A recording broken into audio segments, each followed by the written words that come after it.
wow. Nathan made it back in He time. did. Yeah, guys, I made it all the way across my 4,000 square foot house or something. Every time I see that room looks a little familiar. Yeah, that's true. We probably have seen that room, but he's usually a little bit of a man about town on this I just Zoom made call. a new setting within the room. You've seen the butcher, ball, and brewbaker over there. Oh yeah. Okay, yeah. Okay. Okay. Well, yeah, I wonder if we'll be expecting. I know we're waiting for Will to try and get in here. yeah. He'll be back. He restarted the old thing. Why don't we just shorten I'm it to hiding the Wilmer? disaster that is my bedroom right now by sitting by my comic boxes. Strategic comic box. Something we can all immediately relate to. Yeah. Yeah, there's, what is this? This is about a dozen right behind me. And then there's like another 10 that way. Are my dishes clean? You guys can't tell. You're just looking at my red wall again. Just got to see the blood wall. So much Beating murder. Heart of the blurred wall. Blurred. Please, no actual beating heart. No. Did anybody seen that episode? read this comic this week? This comic? That This comic? I'm not gonna grab my monitor again. I don't know if you all did the same thing that I did, which was last night. Sit down, nice glass or warm mug of tea, and got about 3 pages into Day Tripper and realized that's not this week's book at all. So I did read this though. Mike, hello. Hello. Sorry, I'm running a bit not at late. all. Not at all. We're waiting on Will's computer to restart as well. I read it an hour ago. I forgot. It happens. Yeah, I don't know why I was so like ready to read Day Tripper. Because it's good. It is, yeah. Spoilers for next week. It's a good book. Yeah. Well, I mean, we can probably start on in there. I'm sure Will be here in 1 second's time. He'll be back. The internet's been weird all day for I think most of our coast or most people use AT&T or something. Yeah. Yeah, it's been a T-Mobile, little bit man. rough. Wow. Hey, Will, this time. Yay, we can see Will's face. Yeah. All right. In that case, let's effing party, right? Yeah. Jump in. Yeah. F yeah. F yeah. Whatever Facebook allows me to say. Oh no. It's That'll get taken down for copyright. Yeah, it's 15 years ago. Is that when that was? Back when you had to go to find YouTube? Until T.I. and Rihanna brought it back. That's true. That's okay. We can't talk about that stuff right now. It's East of West Volume 6. I bet you love this volume, Jeff. There was a lot of talking around the table. There was a lot of talking around the table. This one I liked very much, but it ramped up to about the middle marker was when I was like, oh, I was gonna take a break in the middle of this, but I'm not gonna. There was a part in that middle where when we get to it, I'll talk about it more, but I was like, oh God, please don't be doing this, please. And they didn't. And I was like, oh, it wasn't as scary and weird as I thought. Yeah, we got to check in with our good friend Death, who I feel like it had been, a solid 6 or I don't feel like, was he not in the last volume at all, really? Both him and Babylon were barely in the last one, if I recall. Yeah. I think Death is in it a little bit, but Babylon was not. Oop. Yeah, I feel like this was an appropriate page. Run as fast as you can. Yeah. You can't catch me. I'm the gingerbread man. Covered in blurred. Blurred. How do we start these things? I'm a little bit rusty. Django, hey, thank you for being here this week. Hi, Django. Oh, you're welcome. You're welcome. I'm back, and I am more Australian than ever. All right. Well, hey, so how do we feel like this volume compared to the other ones? Was this real good for anybody? I got really excited, reciting Psalms, and I thought about like Nathan being like, Psalms. Not to single you out, but I definitely went and looked it up before that, and Me then too. I didn't know it was going to get read. So yeah, when you get to it, it was not as cool, I guess. Yeah. But still very, very cool. It was nice to feel like you were on the same page with them, that if you knew it was going to matter. But yeah, this volume, when you ask like where I'm at for this volume, slow to start for me. It was a little bit like I was getting told a lot, and it felt like sometimes you get in the drudges of Hickman versus anything, and it's like, all right, I'm learning. Hey, Emily, I'm learning. I'm absorbing, but it didn't feel like much was happening. And then it really kicked off for me once we just got all the happenings, and we got the murders and the backstabbings and the blow ups and the monsters, and that was definitely the high point in this one for me. Like that felt smooth and awesome enough to carry this towards the top half of the 6 volumes we've read so far. I would say top half. But I totally agree. For me, for whatever reason, I had like a very busy day, and then like stuff downtown started popping off today while Django and I were at work, like things getting upended in streets, and we kind of had to like get our cars out of downtown. And I got home and started trying to read. I don't know if it was like that or just the issue itself, but like issue number 1, like it just didn't quite hit for me. And then the end page, I was like, oh right, we all have these scrolls, we're all gathering, it's a meeting of the chosen. Like it did take a full issue for me to like kind of find my headspace with this volume. I was looking for that page turn, like the end of issue next thing. I found myself wanting that at the end of this first issue, and I normally don't with this book. I was just going to say real quickly that it reminded me a lot, because we came back to the Hunter, it reminded me a lot of like the first issue. So it felt good to kind of come back into that, being like 2 weeks off of East of West, coming back and be like, oh, it feels like we're back in the beginning. So it's like treading the same ground a little bit, familiar ground. Yeah.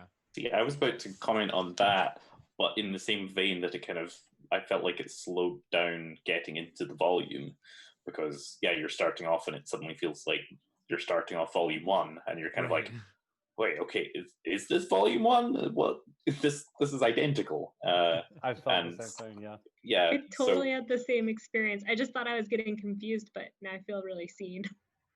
No, definitely a couple pages in there, I was like, this is exactly like that first scene, except for this time Death is wearing a patch on the other eye. Yeah. So one of these people is going to leave this situation with no eyes. I can feel that. Yeah, I really liked seeing the Hunter again. And I liked his story of, kind of the fallout of having that battle in the first issue. Like, well, yeah, that really sucked. Thanks for leaving me in that situation, jerk. And then it just kind of all happens again. I was really excited a little bit later to actually see some of the people, which I think we probably talked about in volume 1 or 2. I felt like we were just spending time with everyone's betters, and to finally see the unwashed masses, and we didn't meet any of them, but we actually got to see how they were reacting to things and being used by monster guy. Did you think that satiated your need for it? No, but it was a nice start, just to see regular people without power, because there's a lot of power in this comic. So, like, on the topic of that scene, or even just leading up to that scene, I love all of this stuff, and I was very happy to see those people as well, but I also was a little like, I almost didn't necessarily feel the stakes of all of those people around in a way that I wish that I had. Like, as I was reading it, I was like, okay, like all of a sudden a lot of people have gathered in this place. I don't know. I felt like a sense of loss for the amount of people dying, or how many were there, or some like maybe idea for the face or personality behind this legion. I just lacked, and I felt like I was kind of coming in with a weird headspace to this one, but I felt like Hickman is particularly keyed into the machinations of these people, and even when we see this large mass of them, I still like didn't necessarily like feel them, if that makes any sense. You were staring straight out at a bunch of people very passionately talking about lives mattering, and then you just read some stuff where that wasn't necessarily the point of the story. So I feel like that part of that is it wasn't congruent. Yeah, but that's true too. I felt the same thing with this, where I was like, at one point, where I feel like it was when Orion now, like elevated way over everyone, and it was super, super, super tiny people at the bottom that you could barely see. And the only reason you knew it was people is because they'd been drawn a little bit bigger the page before. Mm-hmm. And then, I was like, oh yeah, these are all people here. And all those are actual people that are dying, not just fodder. And I didn't feel it at all. And then the night that I read this, I watched Thor Ragnarok, where they have a representation of all of the Asgardians who are hiding with Heimdall. And you totally feel that. Like, they're not even, I mean, they fight a little bit on the Bifrost and stuff, but the feeling of like, it connected me back to that of like, oh gosh, there is just so much happening with these people who are clearly all made to be kind of one group, one mob, because they're all wearing brown and whatever. But I don't know. I think it's okay that it wasn't the point here, but I think I was hoping for that to be more of what it was. But I was left a little bit more like you and Django. You just made me remember too that Orion is the son of one of those faceless pilgrims from 20 years earlier or whatever, right. and he was the only one left alive. Cool. But yeah, because which of the horsemen? Blue. Conquest. Yeah, Conquest. Yeah, Conquest wanted to raise him as her baby at the time, and so that's his background. Right. I forgot he was one of the the children of the faceless mass, sort of. That was the exact part that I was getting uneasy, and I was like, is he gonna absorb all these people into him and make like a mega monster? Like, I was like, oh god. And then it was the white page intro, and it showed like a guy with tentacles being shoved into his eyes and mouth. So I was terrified that was going to happen. I'm grateful it didn't. Yeah, but it did kind of, have that Lovecraftian vibe but ultimately you're not sure if these people are being supernaturally influenced into being this mob and to being that devoted that they'll just throw their lives away, or if Hickman just thinks that people will actually behave like that under the right circumstances. It's hard to tell. Yeah, I think he's got some sway. Yeah, he seems to have some sway, but I also agree, like, to Mike's point, like, there's almost like the undercurrent in this book of like people's willingness to find leadership or their desire to be a follower in so many regards, like is a big part of I think maybe his larger body of work, but also this, like, whether you're following the message or following a political leader, or there's a lot of, and there even at one point in this particular volume, there's a bit of dialogue about how people seeking something to follow will find it. The Psalm 137 conversation was the biggest I've seen it hit in the whole series so far, with the whole like, wandering follower, not really paying attention to what they're going after. Right. Mm-hmm. I was glad to see Wolf make a lot of connections with his past in here. I really liked how much. Yeah, I really like how much of like Wolf we get to see in this volume, and getting to the end of the volume, like I realized, like I think I've read a little bit of the next volume. I didn't think I had, but like I was like, oh wait, I remember kind of how the aftermath of this battle between Wolf and Orion goes. So, because I remember the first time I read this, I was crying when I first read that part, and just was like, not Wolf. Yeah, I know. And his like goodbye speech, I was very like, okay, like, is he coming back or is he not? Like that was very very effective. But I like that it definitely it's satisfying in a way. Like it doesn't feel like it's going to be wasted whether he survives that or not. Like, right. It feels like it's this fantastic character moment, and just it like the with itching teeth one final howl panel just like that just ruined me. And just like the way that like the throngs of people are just this sort of like swarm of locusts or something on them. Like there's this almost, they seem microscopic compared to the blown up size of it. And I really liked that, for all intents and purposes, they could just be normal size, and all these people are these tiny things. Like that was just a cool way to frame that. It does scene. look a little World War Z. Yeah. For sure. What did everybody think of the Rob Liefeld tribute halfway through the issue? Tell me about I was that about one, to Django. say, yes. Where is This that? panel. This is Mhm. 100% Oh. Rob Liefeld posing like early 90s. That's And awesome. the prominence of the huge guns and the expressions and everything. Yeah. And the way that that was the cliffhanger, but the following issue didn't necessarily pick up immediately with that. Like it wasn't. This book had two of my like favorite things so far in the series. One is when Colonel Sanders is talking about the scrolls, not the Marvel scrolls, but the flesh scrolls, and he's. I mean, I think those are still made of flesh, but go That's on. true. Yeah, thank you. Yeah. But he says that, however, in no way changes my position on being pushed or pulled by external forces. I am a man of internal combustion.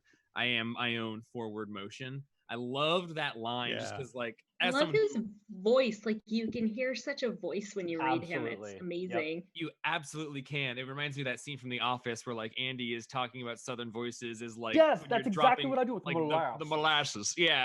And I was thinking that like every time I read his voice.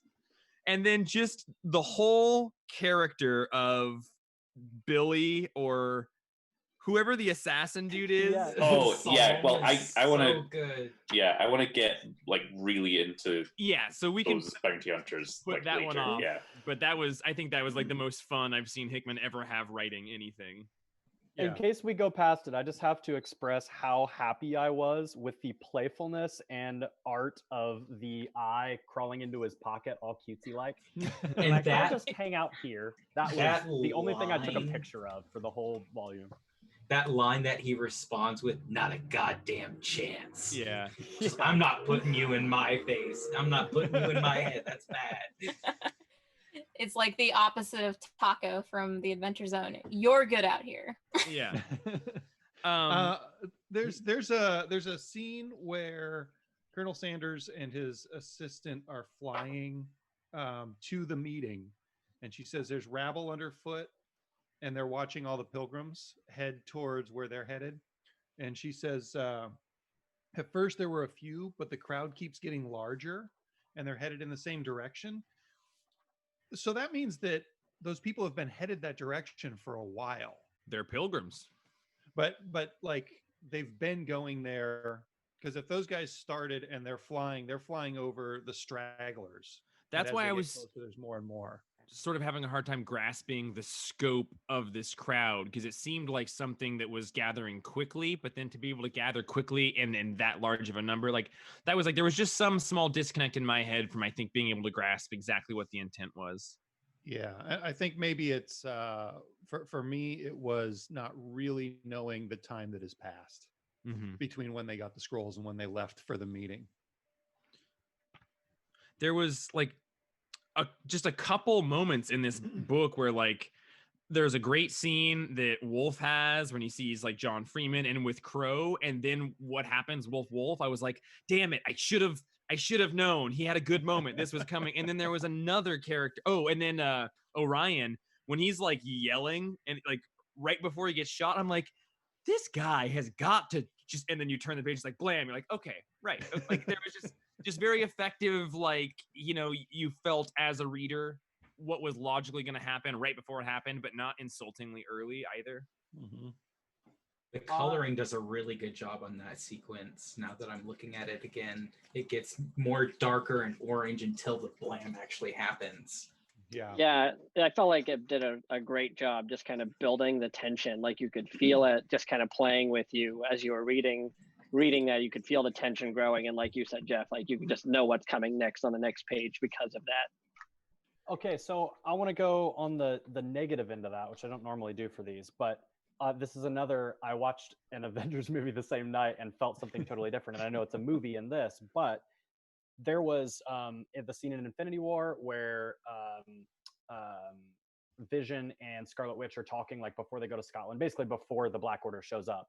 And they're just having this nice, like heartfelt conversation, and they're in love and whatever. And they're having such a good conversation that is holding my attention that I've seen that movie 3 times and I forgot that Proxima Midnight was going to show up. And it just happened. And I want that sometimes. And I think I want this too, because it's fun to like know what's going to be happening and to like take the ride with the pages.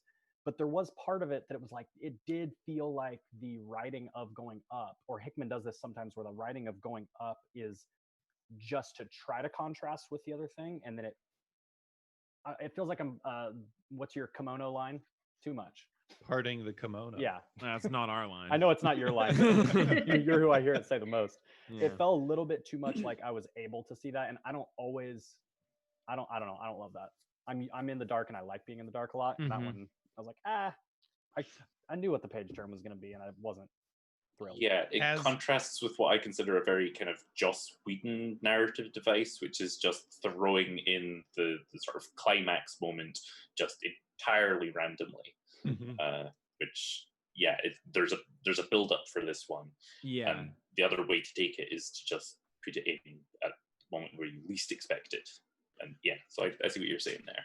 I like this one because as he was building up, it took like 6 pages for his speech to get to like a fever pitch, and he's like rising on the monster and getting higher and madder and more of a jerk. And right before that page turn, I thought somebody's got to kill this guy. Yeah, he's being a jerk. And then I turned the page and like, okay, good. That's I didn't necessarily feel it was super telegraphed, but like my response to the writing was perfectly in line with what was going to happen. So I was played, but I totally agree exactly kind of how Nathan and Mike both just put that. It did, like, I thought that scene was great in the buildup for it because it did just cause me to create all these questions of like, who would follow this person and how believable is this idea that he's eaten the message and that means anything other than that you ate paper? Like, you know, him in a leadership role begged the questions of why. I thought very effectively. The other thing I was super curious about was later Xiaolin is saying that like the message that she sent ahead was intended to incite basically what happened. So I was really curious about kind of the cause and effect there. And then does that mean the Endless Nation was in on it because she's sort of aligned with them and Doma, and like how much was it intentional on like pretty much half of the people who were there? Yeah. Because as far as Xiaolin, I don't think that she knew who had tried to assassinate her, but by sort of that message incites violence. Somebody from the book East of West did it. That's why she said it to all the other characters. But yeah, like on the thing about Orion, like you know, like from his point of view, like it doesn't really matter like if it's believable to him, like he, you know, have you become what the message required, and then in his mind it's becoming the message is what the message required, and that's how he's convinced all these people to follow him to this place during this meeting. And like, I mean, I again, like it's a little unclear how long it's been between the end of volume 5 and those messages going out and this meeting happening, but I can only assume that, like, you know, Orion organized all those pilgrims to come to that location since like he's been leading them, right? Like I think that was a thing. Well, there was also the thing though that remember at Armistice, pilgrims just showed up without anybody telling them that they should or even what was there. Again, that supernatural aspect of it. There seems to be a psychological draw that make people want to go towards the message. Yeah. And now that Orion is the message, I think it's probably an element of that as well. Yeah, there seems to be like that fate element in there. Like, you know, people are going to come to it. When I like that is such a key part of the whole conversation still. I really like that when they show up to that meeting, just the contrast between the first meeting room that we saw, which was like in this wonderful, you know, fancy room with all the, you know, they probably had real nice refreshments and real scrambled eggs in the atrium there, and then they show up here and it's all these stalactites and everything is rats cold and wet being eaten in front of them by this eldritch terror. Yeah.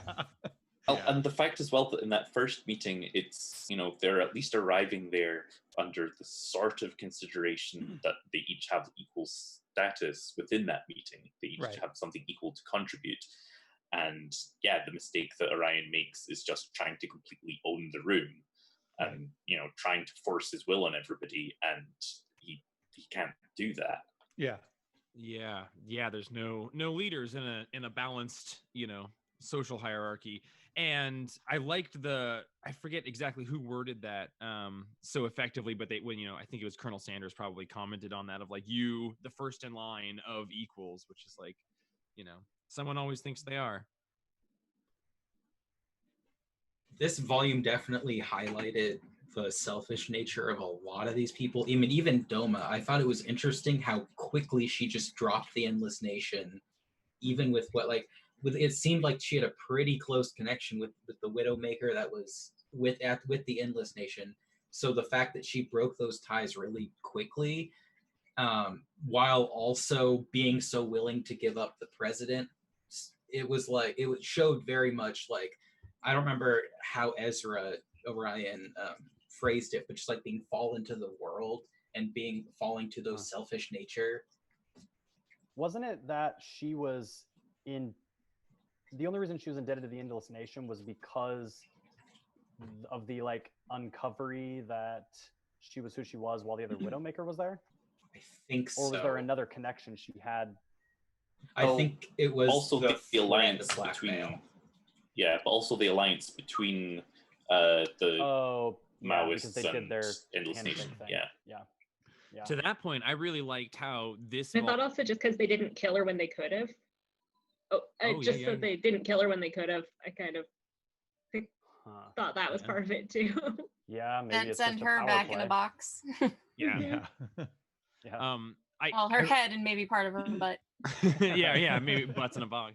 I really liked how in this one we've seen so many like the political chessboard has been set, and we've spent a lot of work trying to be like, okay, who is aligned with who? And in this one, in this meeting, it was like somebody took like, a dry erase board of all the alliances and kind of smeared through it. And you felt how there was a change of action. And now it started to be like, okay, well, who is now bound to be a part of whose side because of the alliances that we've learned? Or like just the scene with Doma and Wolf and like the people that were escaping in the spaceship. It was like, okay, right. So we haven't seen, necessarily these people talking, but we all know the political alliances. And now we're seeing those alliances act more than the people that are adhering to them. I just really like seeing how the chessboard evolved through a single course of action. I particularly liked in this one was it's not just the political alliances, but also the personal relationships. You're seeing Wolf and Freeman, Cheveo, right, still piggybacking on Bell Solomon. Bell Solomon, thank you. And consequently, there's a personal connection there with Freeman and Wolf, and you get old Wolf and Crow stuff too. Definitely. That's pretty cool.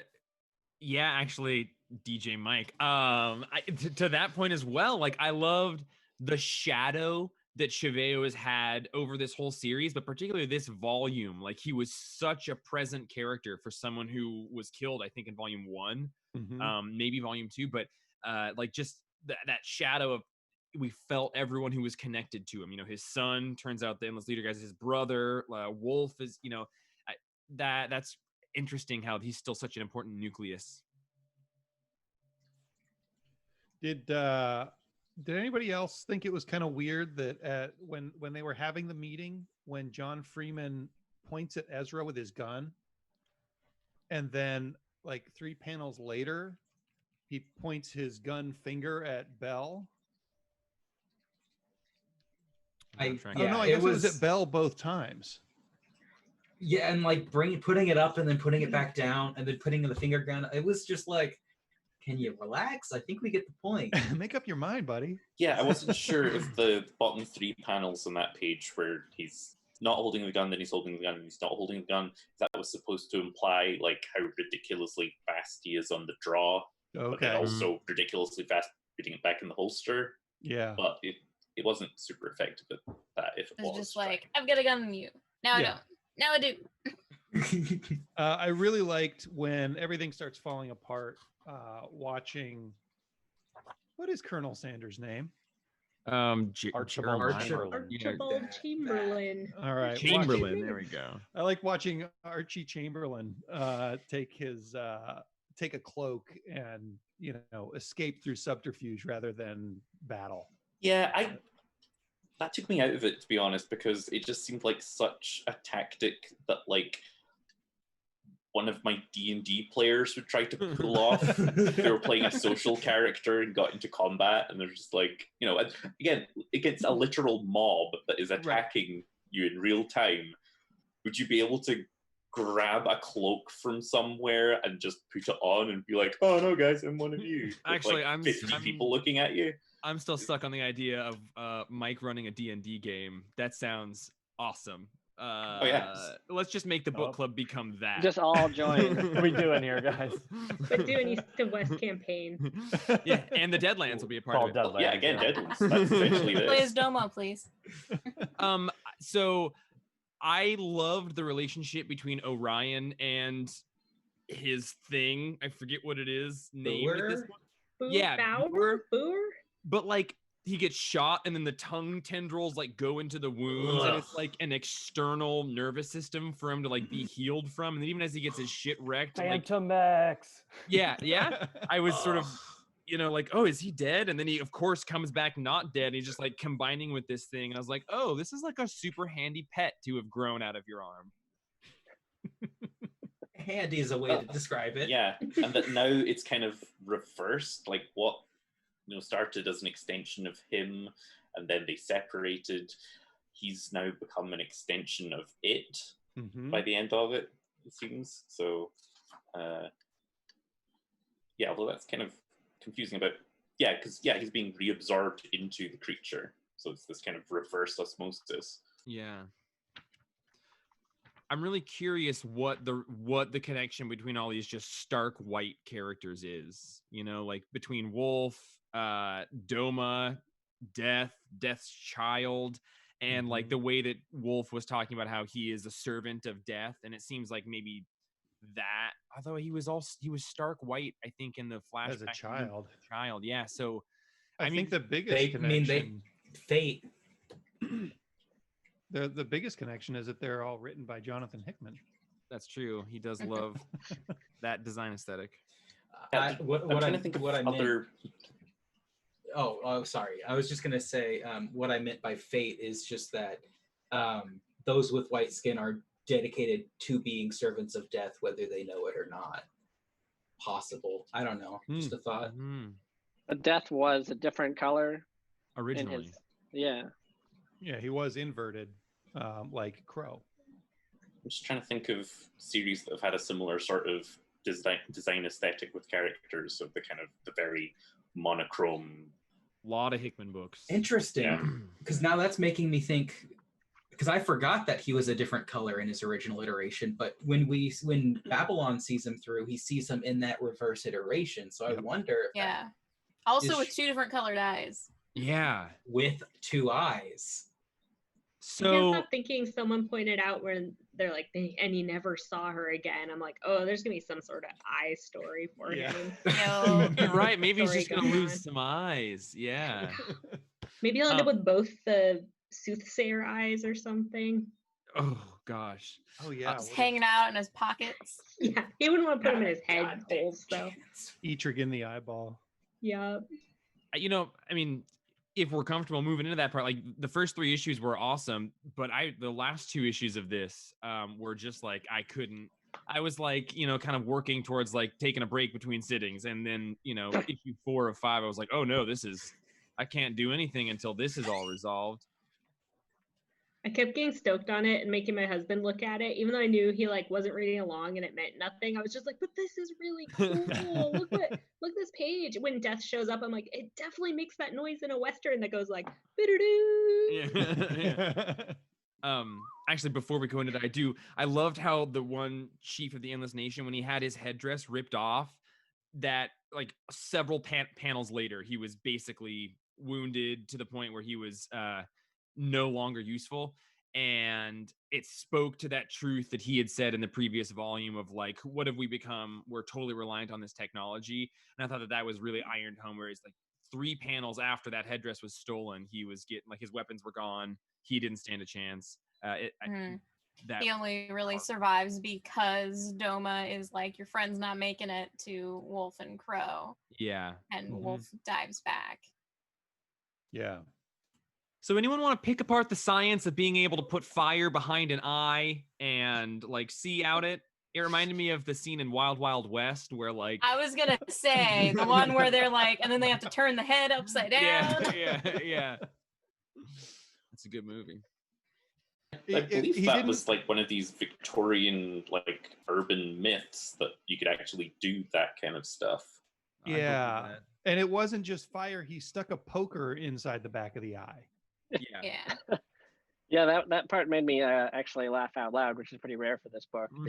He had all the rhyming and then anatomy of an eye. Ahab's pass. Now get that poker out my ass. Yeah. It was good.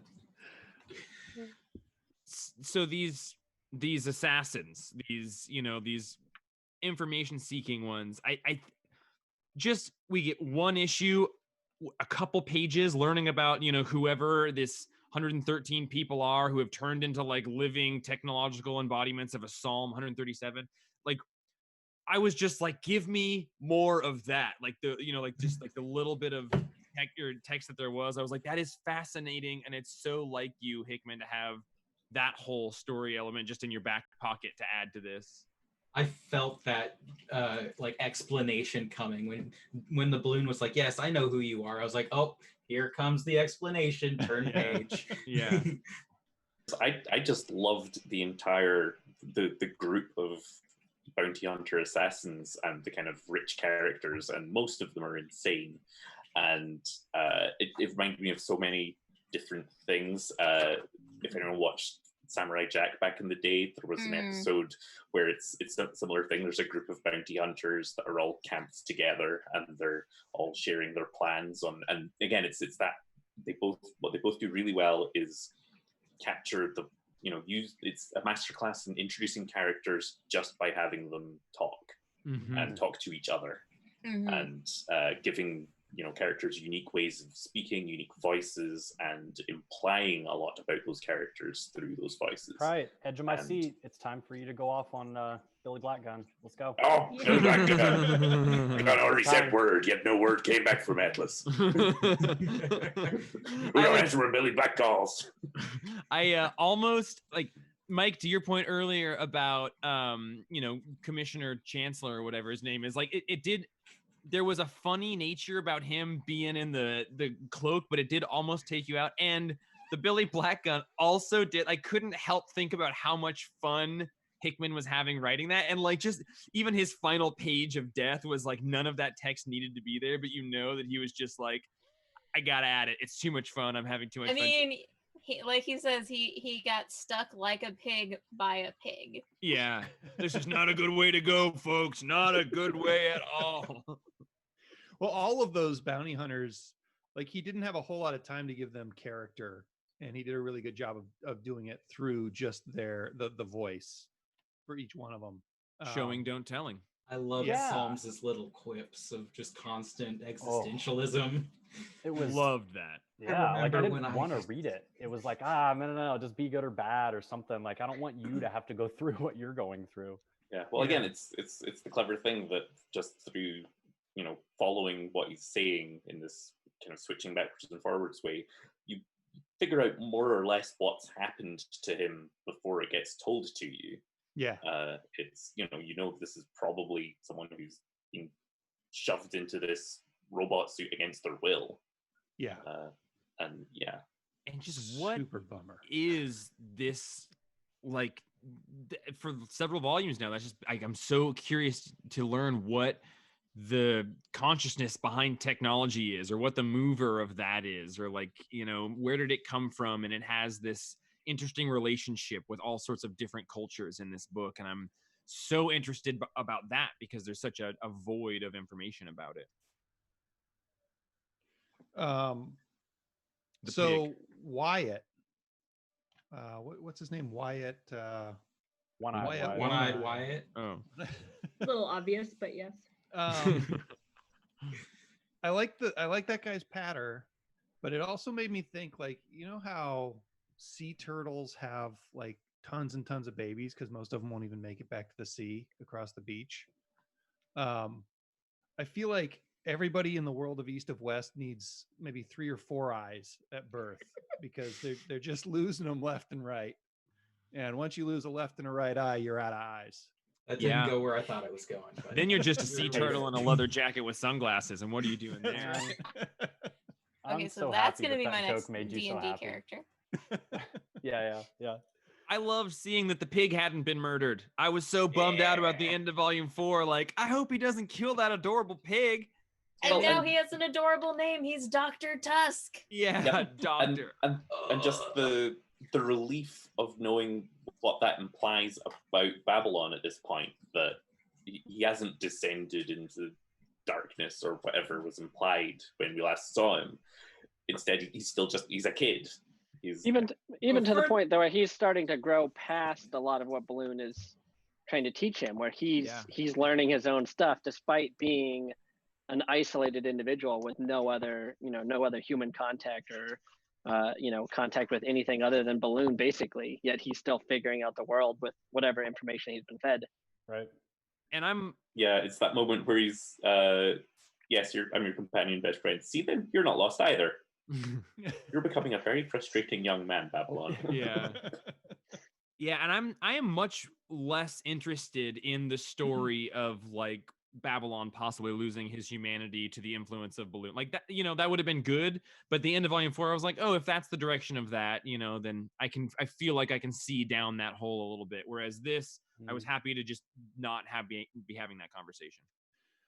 Did you all think that maybe Balloon isn't trying as hard to make the world look super scary to Babylon? Because before, everywhere Babylon looked, there were skulls and like super spooky trees, and everything was a super bummer. And now that they're in a different setting, so they're in like classic Old West hills and valleys and stuff, but everything is kind of orange and warm and sort of nice. That's a good point. I wonder if it's that we just don't have as many shots of Balloon's first perspective. Well, and he did have that the chip pulled out of him or whatever too, so he's making more choices. So the Balloon's making more choices, right? That's it. Will, yeah. I mean, because otherwise it seems like a little bit of a design or art oversight, and I definitely don't want that to be it. I think they're working on the free will thing. Yeah, I'm wondering as well if it's what you're seeing more, what Babylon is seeing more is actually Balloon's interpretation of the world. Oh, and not a visage he's trying to put on someone. Yeah, else. not Actually, exactly. He sees it. That's interesting.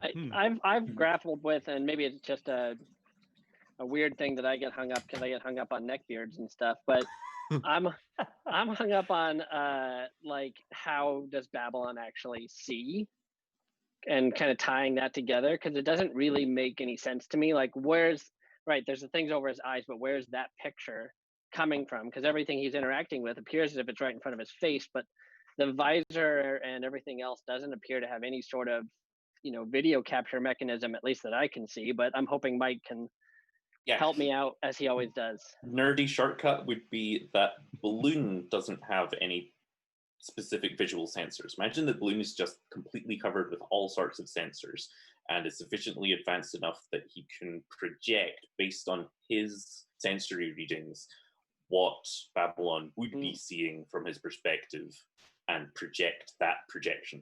Constantly mapping. Balloon is basically Daredevil. But also Balloon is basically Daredevil, but is also anticipating what Babylon would be seeing if he were seeing. And also, like, he's jacked into his nervous system at that point. And what is anything if not electrical signals in your brain that are registering in different ways? That's what I was curious about. Is he looking at lenses? Or is it just that his eyes are covered up and then it's going into his brain? I'm sort of in that camp where I think he's jacked into his circuitry, and all of the synapses are firing and causing him to register. His eyes are the two other eyes that we see. Maybe he actually has like 20 eyes, and they're all covered up right now. Yeah, maybe he's the only one safe in East of West because he got so many eyes. I have a question about the 4 hunters. When they have the little fight with One-Eyed Wyatt, am I missing something, forgetting something, or what about why they're doing what they're doing and why they're not getting paid? I'm a little bit light on that. I think that they're doing it because the hunter called in a favor to each one of them. Is that right? Yeah, I Or got is the it that they're not impression. getting paid because the hunter's dead? Yeah, I got the impression that basically Hunter was like the hub of this network of assassins and bounty hunters and mercenaries and whatnot. So I feel like it was a sort of code amongst them and sort of a dead man switch, basically.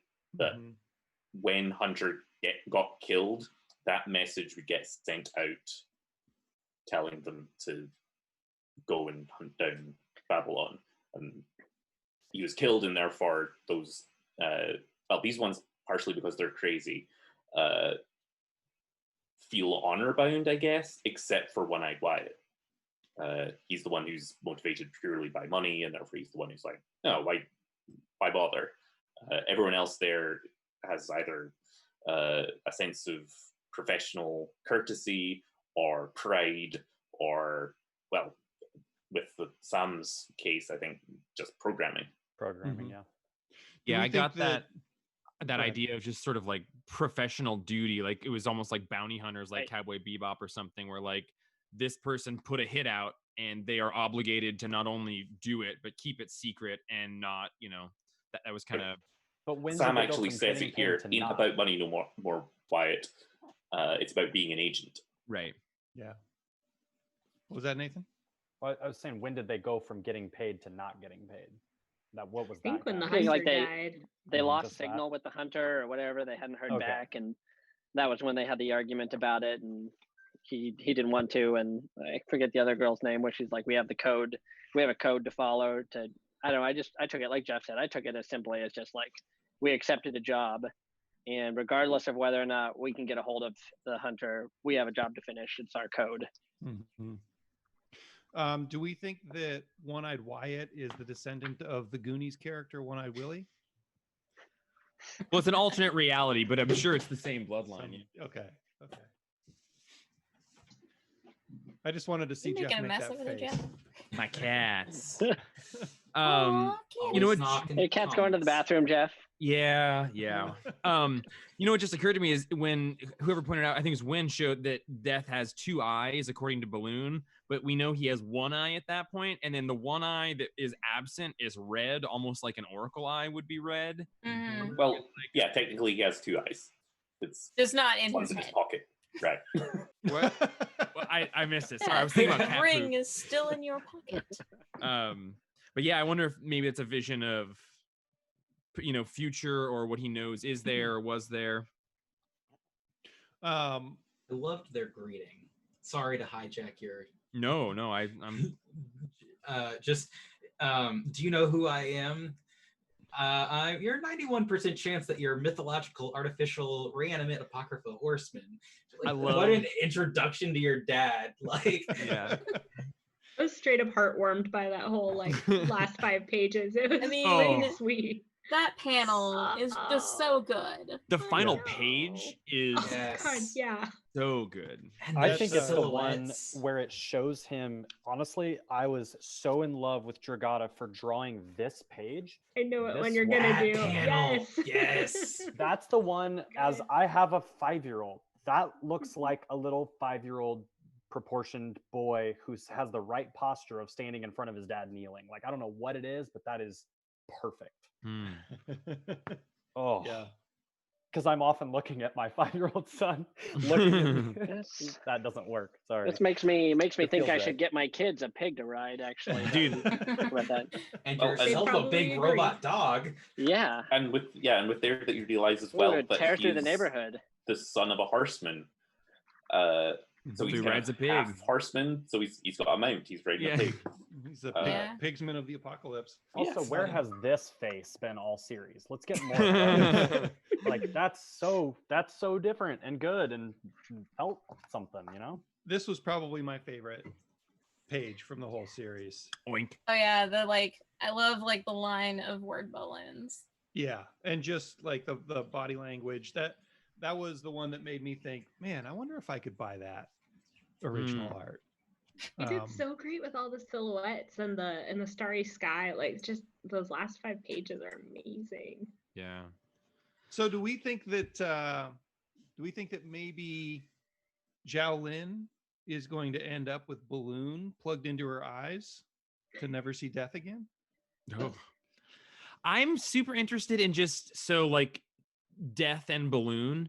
That I like, well, let's get you out of here. And he's like, I wouldn't do that. And I love this idea of like, oh, maybe it's not just so simple as unjacking from this technology at this point. Like what is his relationship with this technology? And yeah, how far gone is the boy? Yeah, I was very touched by the death and boy reunion in Babylon, but I was also like, oh God, is this gonna be like Wolf, or is this gonna be like is Babylon about to kill death or something? There was like a very walking on eggshells vibe for me.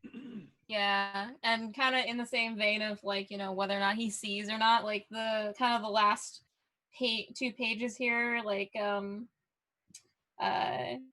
there are some things I think you might want to see. Really cool. What are you gonna show me? And then everything. Like, oh, well, continuing with the whole thing about sight and seeing and showing. Yeah, that's got big parent vibes to it as well. But yeah, you're being the person to show someone everything that you're going to see. Also, I feel obligated to make some sort of joke about like he's riding a hog and how like that's like another name for motorcycle, and motorcycles are compared to horses. That's very contrived in my brain, but like that's where my brain went to. Killer execution, Win. Killer execution. I really like just kind of how childlike Babylon was when he's like, whoa, yeah, we're going to destroy the entire world and then make a new one. Hey, I know, you want to come along and help? Right?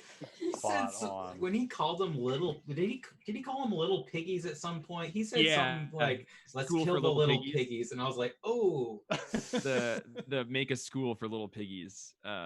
Yeah, what an idea. School for little piggies. Or even do you think we could make the world burn so hot it would look like a star? He talked a lot about burning the world in this volume, and that didn't so on the forefront of his mind before. Kind of his frame of reference. Also, just, I mean, this is a huge theme of the entire series, but I relate really hardcore. So, like, Death very much had his own life being like a big scary horseman, and then he had a kid, and now he's just like, oh crud, I've got to do everything for my kid. And he's like kind of warm-hearted and complex and not trying to cause an apocalypse. And I don't know, I definitely relate to like your sense of self being derailed by parenthood, but I think that's what's up with him. Hopefully for the better in his case, I don't know. Well, hopefully Death can derail Babylon from his budding pyromania. So yeah, the thing is that's also just like kind of believable on a kid child stuff level. Yeah, it's he's just kind of wondering that, and I want to play with fire. The one who kind of takes it on a sort of like, well, one could only hope. Yeah, I still want to play with fire sometimes, and I'm a grown-up. So did anyone read into at the beginning of the second issue of this when it says, in the second of last year of the apocalypse there came a moment really where all things hung in the balance, and it felt like maybe the first time that the narration was coming from like a presupposed future looking back on these events, and it made me question, like, is this whole apocalypse thing not the end of the world, but the ending of a world and the ushering in of possibly a new or better world? I had that same vibe from those exact lines. I wanted to come back to them at some point because it very much gave me like Lord of the Rings Tolkien vibes, like Bilbo writing, how we're reading Bilbo's thing of The Hobbit. It's where we're reading this person's account of this apocalypse. Right. And so it definitely gave me that vibe of like, oh yeah, Hickman already knows what's happened. We're just like, we're getting it. The pages peeled off one by one. But it's also the first time that the message hasn't felt like absolute, right? So the world is teetering; it's not predetermined. I would say that the one other time that they've done that was, she would never see him again. Right, right. Yeah, you're right. That those feel like the only two times we've really gone from the future, looking back, assessing the present as the past. Those bits remind me of The Princess Bride. Yeah. The book, The Princess Bride. When I read them, like there's something about the narration on those that's like, okay, you know more than you've told me already. Yeah, Well, if you the narrator's looking back on the story. Yeah. if you go back to the very beginning of volume 1, would you qualify some of that as part of that too, where it's giving the exposition on a lot of the different characters when it was really everything was just really confusing and hard to get through? And history of the message. Yeah. I don't I saw remember. that I as was learning too fast. Right. Yeah, I saw that as, that's the prologue. That's, you're not in the present yet. You're getting the history of the message and everything. It's, as soon as you get to, where, the time just, there's a present basically. Yeah, we're getting a history lesson at the beginning. Exactly. The beginning felt like the present talking about the past, where this felt like the future talking about the present. Yeah. Well, and we are now just over halfway through as well. So at a certain point, we're kind of now leading towards the end as opposed to we're just getting past the beginning. Speaking of which, I placed orders for volume 10 for everybody today. Woo. Yeah. It's going to happen just in time, probably. Just in time. Yeah.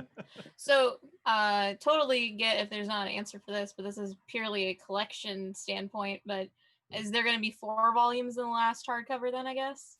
I thought about that for a while today in bed. I was like, it would be dirty to do two 2-volume hardcovers. Yeah. Because I know, I feel a way about, how the, Wicked and Divine hardcovers are set up. So I'll solve this riddle right now on diamond.com.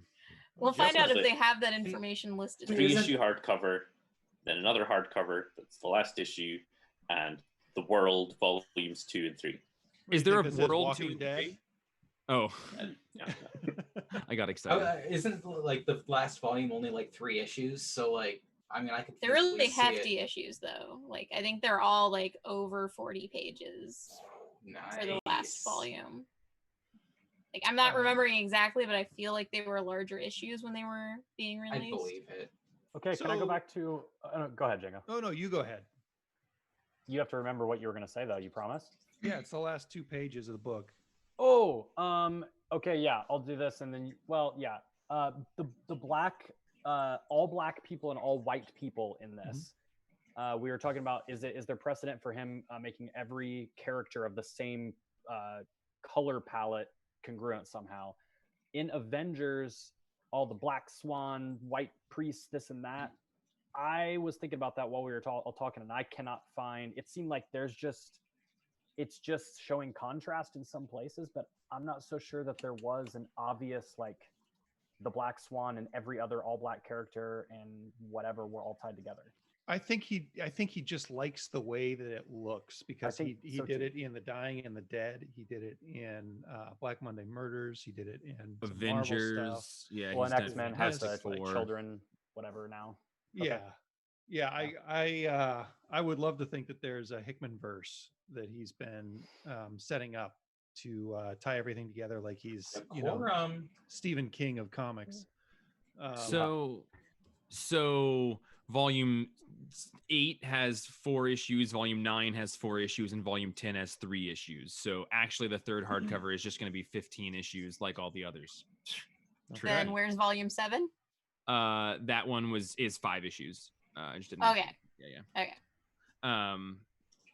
Yeah. All right, sorry, last 2 pages, Django. What do you think? Well, are we more intimidated by the 3 horsemen of the apocalypse now that they're teenagers?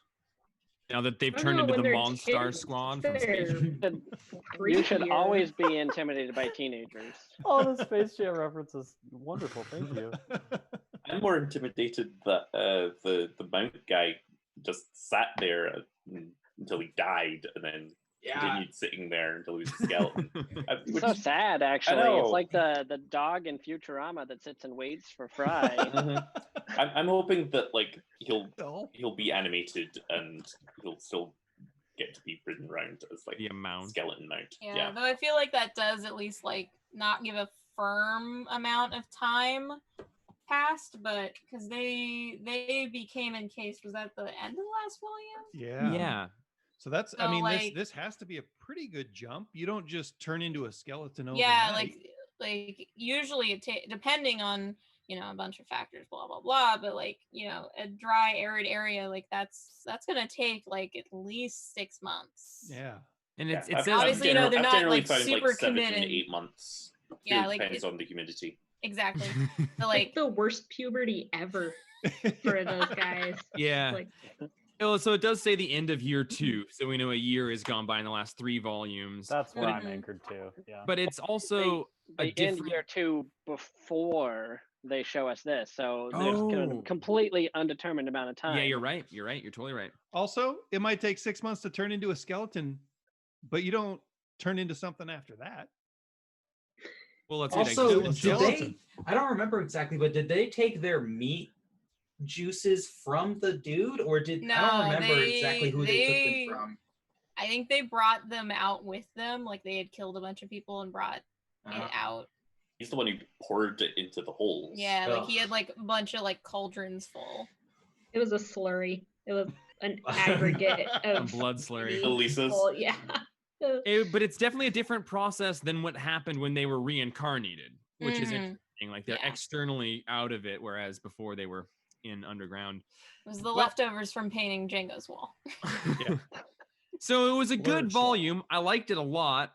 It felt very connective-y, where last time there was a lot of things to sort of point to and a change of tide, whereas this one, I feel like I'm in the flow of a current change, if Mhm. that makes Mhm. sense.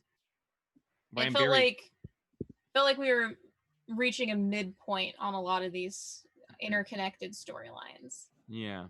Like definitely feels like, you know, this is deservedly the middle of the story.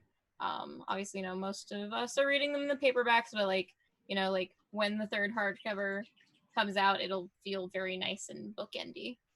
It Yeah. will be a while for that one. Unfortunately, they don't even have a date for it yet. Yeah, I'm not holding my breath. They're gonna make it though. They've just released the cover for it.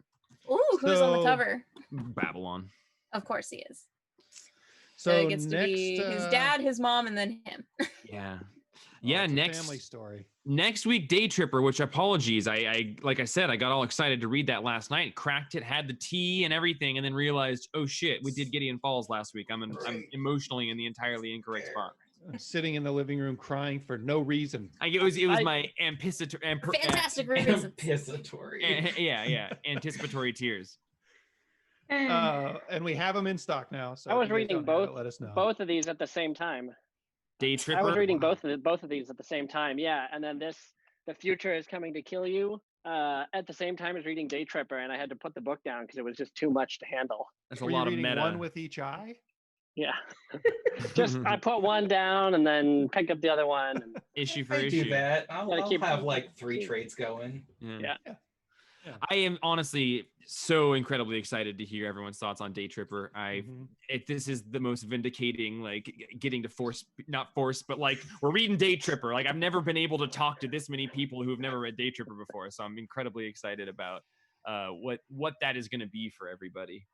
Yeah, I know. Like I was mentioning it to a few of my friends, like my coworker from the shop I worked at, who's my best friend, and then also one of my coworkers from my current job. I was mentioning, oh yeah, I'm reading Day Tripper, and they were both, one, shocked I hadn't read it already, and two, very, very excited to hear my thoughts on it. So I'm Yeah. very excited to discuss it next week. And then after Yeah. that, we're doing Crossed, right? Family Values. No, that's the real Deadlands. Um, only if I don't actually have to pay money to read it. You send me a free copy, then I'll read it. Oh, you don't want oh, you don't Cross. want that's a different show, Win. Yeah, it's a different after hours red band show. Well, everybody, thank you for showing up and participating in East of West Volume 6. I'm so happy we're 6 volumes into this 10-volume thing that like I've always wanted to read. You're all wonderful. Thank you. Yeah. I was listening to one of the podcasts recently, and you were it was from right before quarantine. You were like, I really want to read East of West in its entirety. We're doing it. Y'all made that happen. Thank you. Yeah. I was listening to the podcast this morning or earlier today actually, and Jeff said East of West was an accessible Hickman book, and it made me not want to read anything else of Hickman. I think it's more accessible than Decorum, you know? Like, Yes. but yeah, still accessible for Hickman is still the anti-Bendis. So Took a reread and spending an hour talking about each volume with you guys for me to find it accessible, but now it's like my favorite. So. Okay, awesome. Okay, You know, that's one of my favorite parts of doing the weekly podcast is I'll read something and I'll be like, yep, that's a solid 6. And then through talking about it with Jeff and Justin and Roman and whoever, it's like, oh, actually this is a really, really good comic and I just read stuff too fast. And I didn't So eat your lunch answers that day. come, Yeah. your answers come after those, or your scores like come after those conversations legitimately. For sure. Yeah. In Like, I fact, know you don't write them down ahead of time, but still, like, it's like, oh yeah, Jeff said that cool thing, so it's whatever.